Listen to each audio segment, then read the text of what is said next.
Yo, man, what's going on, y'all boys, man? Y'all already know what time it is, man. We back again with another reaction. Yay! But look, hey, before we get into anything, man, y'all already know what time it is, man. We back again with another crazy reaction video, bro. Like, it's crazy how the world is becoming now. Like, no cap, like, the world is at an all-time, like, I feel like the world about to end. If y'all understand this too, I feel like the world about to end. You know what I'm saying? But before we get into anything, man, I'm gonna need y'all boys to go crazy on that like button, man. It will literally take 5 seconds out y'all day, man. Just come on and show me some love. Smash the like button, man, because stuff like this light needs to be shed on situations like this.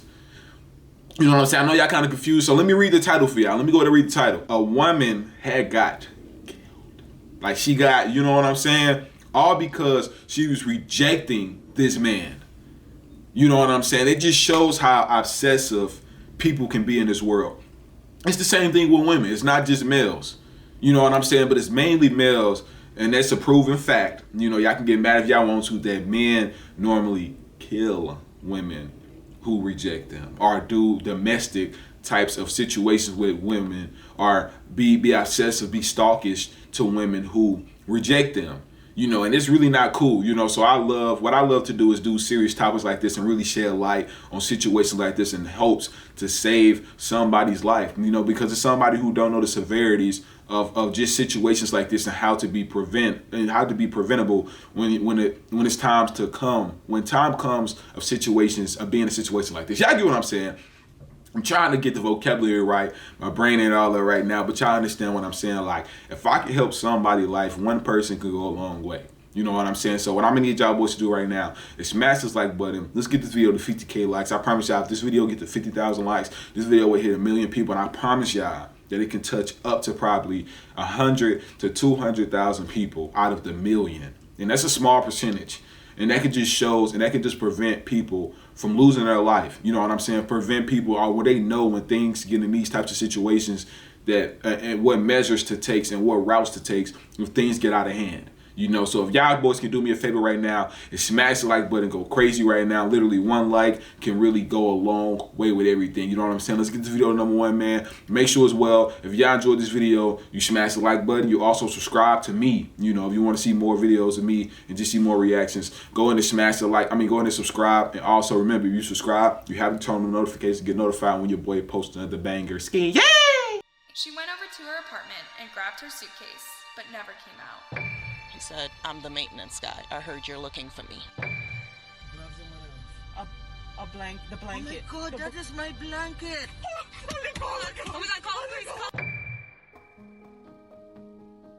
Have you ever been rejected by someone you like? I said I'm not gonna pause the chat, but let me see this real quick. She went over to her apartment and grabbed her suitcase, but never came out. He said, "I'm the maintenance guy. I heard you're looking for me." The blanket. Oh my God, that is my blanket. Wow. Oh my God, call the police. Have you ever been rejected by someone you liked? How did you feel? Disappointed, embarrassed, sad, upset, or maybe even a little angry? But eventually you did get over it, didn't you? Well, the man in this case could not handle being rejected by a girl he was interested in, and he ended up doing something truly horrible. Let's look into the case of Miya Marcano, the girl who was killed for rejecting a man. Miya Marcano was born on April 26, 2002, Wow. to her mom, 𝐒𝐮𝐬𝐫𝐢𝐻𝐿, young. and dad, Marlon Marcano. Her dad is a famous DJ based in Florida who goes by the name DJ Eternal Vibes. Miya had one older brother, Marlon Jr., and they both grew up in Pembroke Pines, Florida. When their parents divorced, their mom went to live in the Virgin Islands, and their dad remarried a lady known as Giselle Blanche, who became like a second mother to Miya and her brother.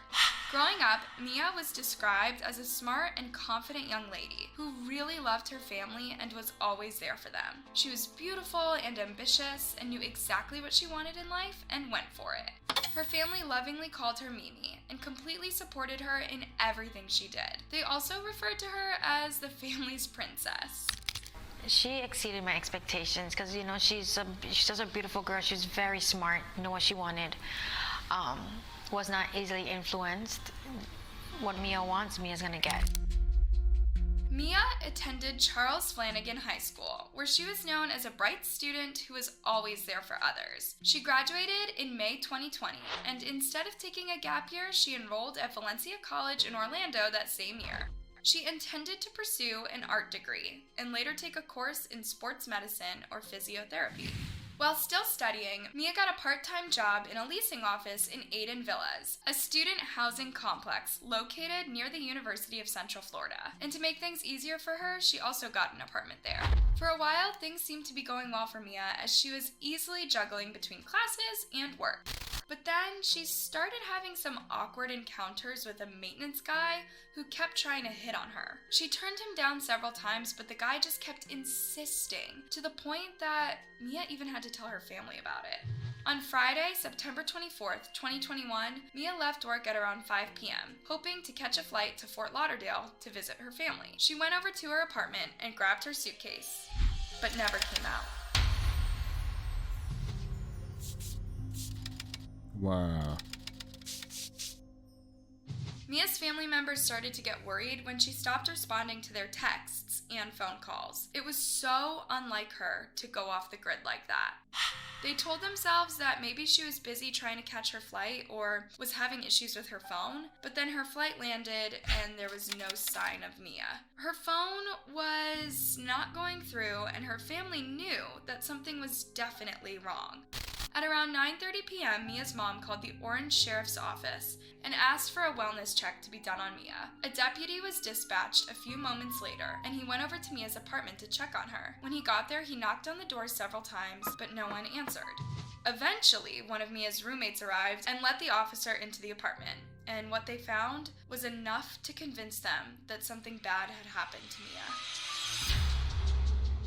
When the officer tried to enter Miya's room, he noticed that the door was unlocked, but something was blocking it from the inside. He went around and peered through the back window, and that's when he saw a mini dresser placed right in front of the door, as if Miya had been trying to prevent someone from getting in. The officer also noted that the window had been tampered with, and that there were jewelry scattered on the floor, and some red stains on her pillow. The deputy spoke to Miya's roommate, who said that Miya had texted her at 5 p.m., saying that she was heading to the airport. When asked if there was someone in Miya's life who would want to harm her, she mentioned the maintenance guy, Armando Caballero. She said that Armando had been harassing Miya, asking her out on a date, and that Miya had always rejected him. According to Miya's family, the deputy then left the scene, and they did not hear back with any more information about what was being done. Arden Villas also did not respond to the family's calls, so they decided to go over to Orlando and check what was happening. We haven't heard from them. They have not responded to the call from, we call the emergency line on the way to Orlando. They have not even responded to that. They arrived at the apartments around 3 a.m. and called the sheriff's office to the complex to give them access to Miya's room. Apparently, even after all the signs of struggle in the room, the place had not even been declared a crime scene, and so Miya's family had to investigate on their own. Upon entering her room, they found a yellow box cutter under a rug that did not belong to Miya. And then a short while later, guess who showed up in front of Miya's apartment? Armando 𝐋𝐤𝐤𝐫𝐢. He said, "Are you looking for Miya?" I said, "Who are you?" He said, "I'm the maintenance guy. I heard you're looking for me." Miya's aunt found this to be really weird, since they had not yet announced that Miya was missing. So how did he find out? It was also suspicious that he would show up at 4 a.m. while he was off work and had no reason to be there. Armando told the officer that he last saw Miya at 3 p.m. that day, and that a mutual friend called Tati informed him that Miya was missing. But Miya's family did not buy this, and they confronted him about it. So me and Tati were conversating about it till I finally, it came up. But should Tati I go and is see if I someone- see anything? No one knows Tati. That's my whole thing. Not Tati even the is roommate an knows employee Tati. here. She's an employee, but you keep saying Tati is a friend and that you've all hung out together. No one here knows Tati. All her Well, other not friends all showed up. Her these closest people. friends that live in the complex were all here with us early on. No one knows Tati. Only you. Mia's family already knew about Armando's obsession with Miya and that he would send her crazy texts promising. See, the most messed up part, I know I told you I wasn't finna pause, but we like 7 minutes in. The fact, like, maintenance guys, they have the keys to everything. Like, so when you live in an apartment complex, they have the keys to whatever. Master key, so if they just want to walk in on anybody, they can. And the fact that he wasn't caring about his life, so I'm positive he did do it. I haven't heard nothing about this, honestly, but I'm positive that he the one that did do it. It's pretty weird, you know, just to know, like, he been, like, he did it and it's acting like that he don't know who did it. He don't know what's going on. Like, somebody told me this, somebody told me that. I don't know what y'all talking about. Like, how can you live and just walk and just, like, breathe, bro, and just be normal knowing that you took this girl's life? You know what I'm saying? Like, if this would have been me in a situation, I would have been probably hyperventilating, nervous, because I'm knowing that they finna, like, I don't know, that couldn't have been the first time he did something like that. Like I said, I'm not sure if he is the one who did it or not, but off rip, just from how they, like, making him seem like he did it for sure. He definitely did it. To give her his life savings if she agreed to go out with him. As of right now, you have sent obsessive texts to Miya. We have all seen the texts. You talked about giving her your life savings. You cash out her money, and you claim that you weren't in touch. It's on text. As a matter of fact, we're going to get a police report to pull your phone records if that's the case. All these accusations, as well as his suspicious behavior, should have been more than enough for the deputy to detain and question Armando, but he didn't. In fact, he just let him go, saying that there was no evidence to suspect him. Mia's family was totally outraged by this and decided to take matters into their own hands to try and find Miya. They secretly followed Armando to his apartment, and as they were watching him, they saw something that really terrified them. Armando was taking some things from his car, and when the family looked closely, they saw that it was a pink blanket, gloves, and a black backpack. They recognized the blanket as Mia's, which meant that Armando was probably the person behind her disappearance. Wow, so that was him in the beginning. He has gloves. He has gloves. He has gloves in his hands. He has gloves.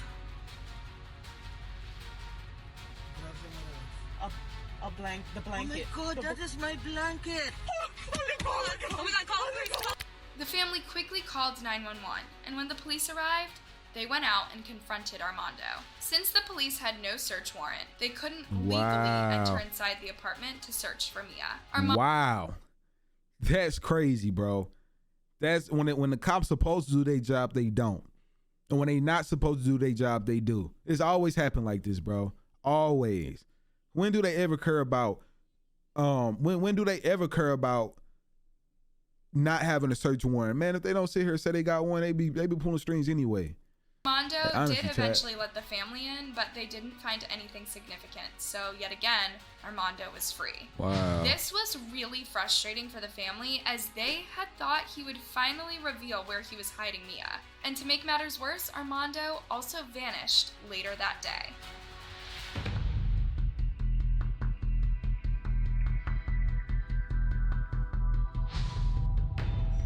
By now, Miya had been entered as a missing person by the Orange County Sheriff's Office. And since Armando was the only suspect in the case, a warrant of arrest was issued upon him on Saturday the 25th at around 4:30 p.m.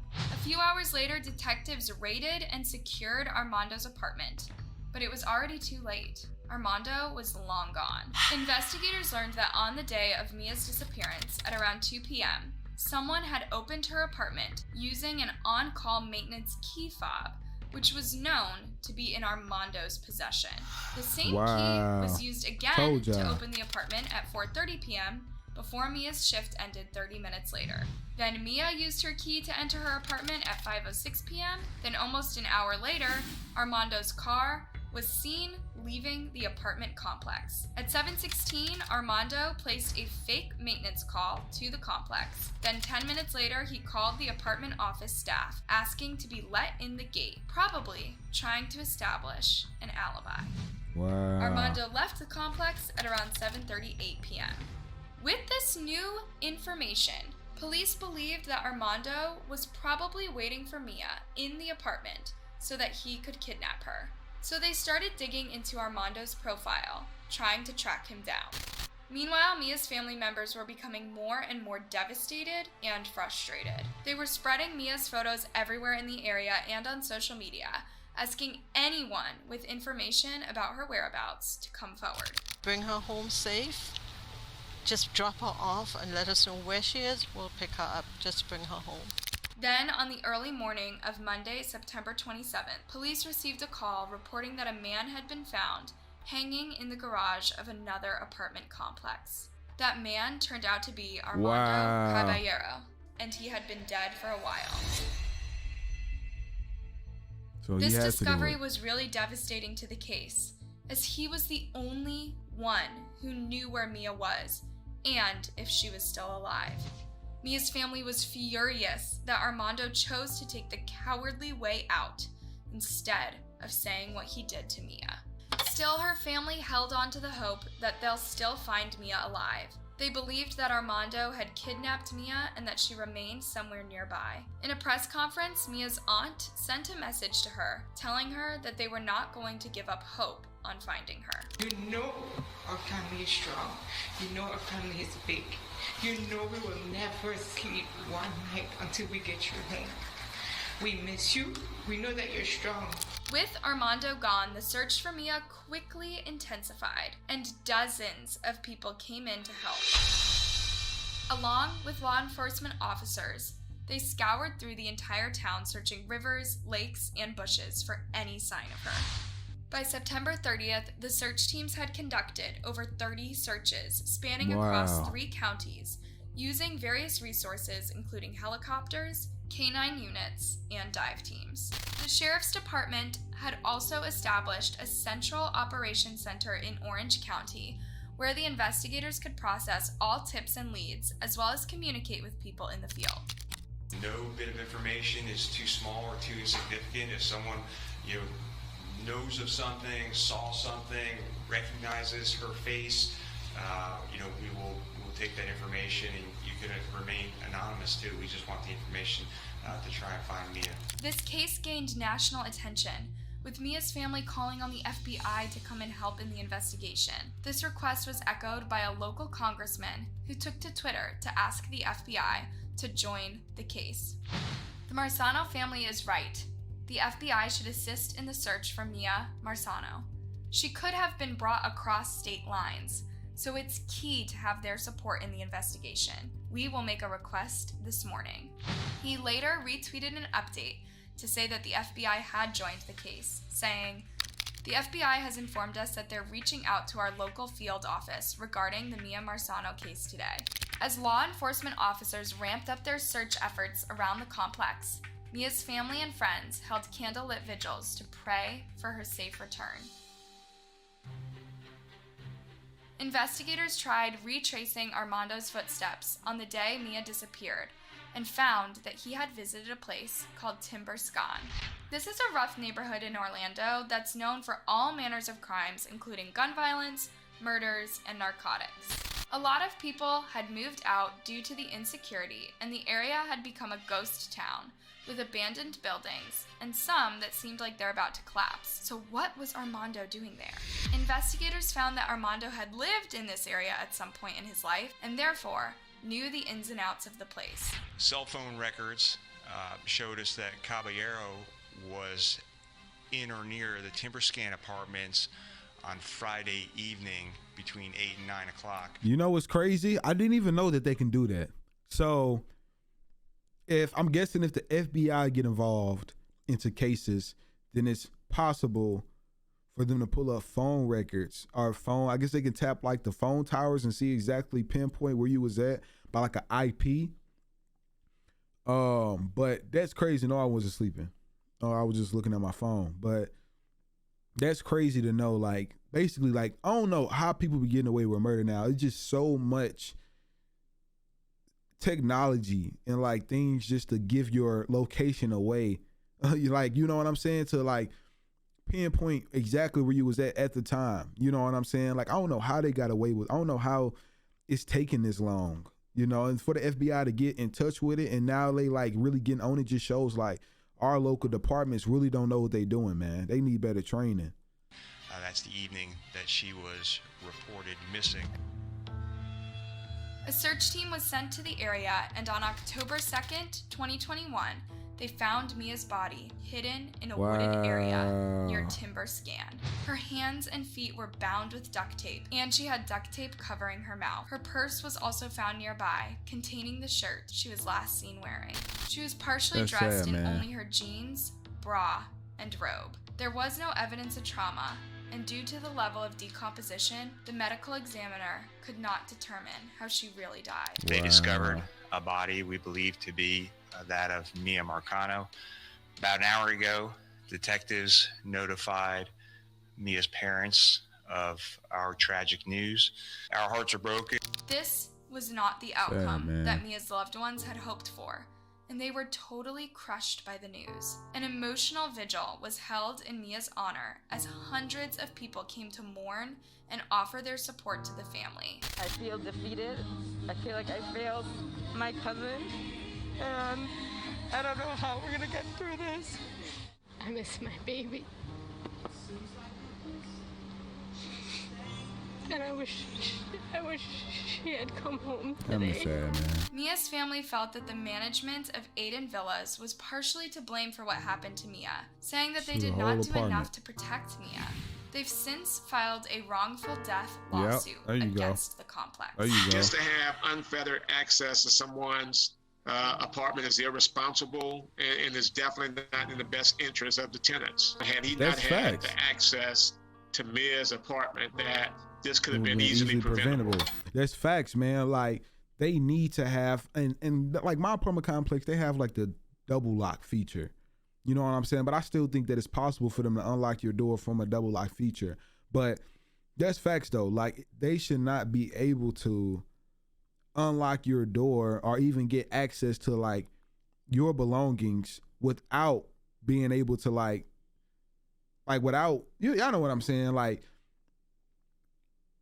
without you having the first say on everything, if that makes sense. You know what I'm saying? Because like they said, something like this could have been easily prevented if they would have had the right measures of like, okay, you can get the key to access the bottom lock, but you're gonna need the master key, and you can't, or not even that for the top lock. You know, her whole life would have been saved. So they definitely need to sue the apartment complex people for this. As it turned out, this was not money's not finna bring back their, lost one, but hey, some, you know what I'm saying? Armando's first offense. In March 2021, while working in a different apartment complex, he wrote a note to another woman asking for a date. The woman agreed to go out with him a few days later, but then he started insisting that they go out that night, and the woman got spooked and canceled the date altogether. Later that night, a black dumbbell was thrown through her bedroom window, and although she didn't see who did it, she knew that it was Armando. Armando was also arrested in 2013 on charges of detaining a small homemade explosive in a high school as a prank. Fortunately, no one was hurt. He pleaded guilty to a lesser charge of aggravated assault with a deadly weapon and was sentenced to probation. Eden Villas claimed that they did a background check on Armando before they hired him, saying that this record belonged to a small homemade, and the woman got spooked and canceled events. In March 2021, while working in a different and is definitely not in the best interest of the tenants. Had he not had the access to Mia's apartment, that this could have been easily preventable.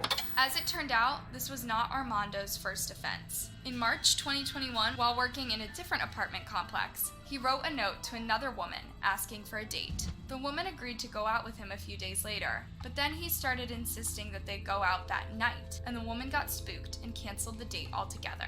Later that night, a black dumbbell was thrown through her bedroom window, and although she didn't see who did it, she knew that it was Armando. So Armando crazy. was also arrested in 2013 on charges of detaining a small homemade explosive in a high school as a prank. Fortunately, no one was hurt. He pleaded guilty to a lesser charge of aggravated assault with a deadly weapon and was sentenced to probation.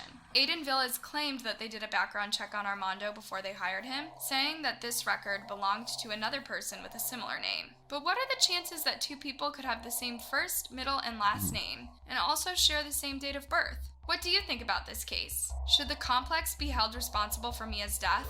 Hey, that's something to ask, chat. That's definitely something to ask. What do y'all think on this case? Do y'all think that the apartment complex should be the ones to blame for her death. You know, and that's just crazy to know that this man had so many receipts to show that he was crazy and they still gave him that access. It's not right. You know what I'm saying? Like, just imagine you being known as a felon, a kidnapper, having little explosives and like your background check, basically. Like, you basically completely failed that. Your background check complete all Fs, like a report card, right? Straight felonies. And they still give you a job to have access to people like that easily. Like that's almost like letting a pedophile work at elementary school.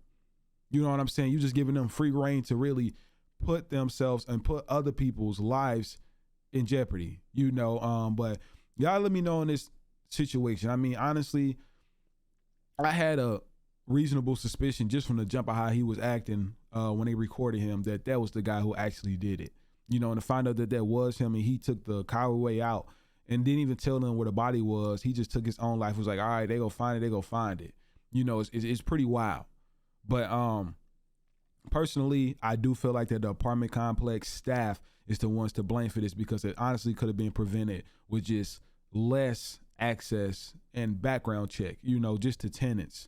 You know, but like I said, man, y'all let me know y'all thoughts on this entire situation down below. If y'all enjoyed this video, man, make sure to smash the like button, comment, and also subscribe for your boy. And yeah, we out. Ski.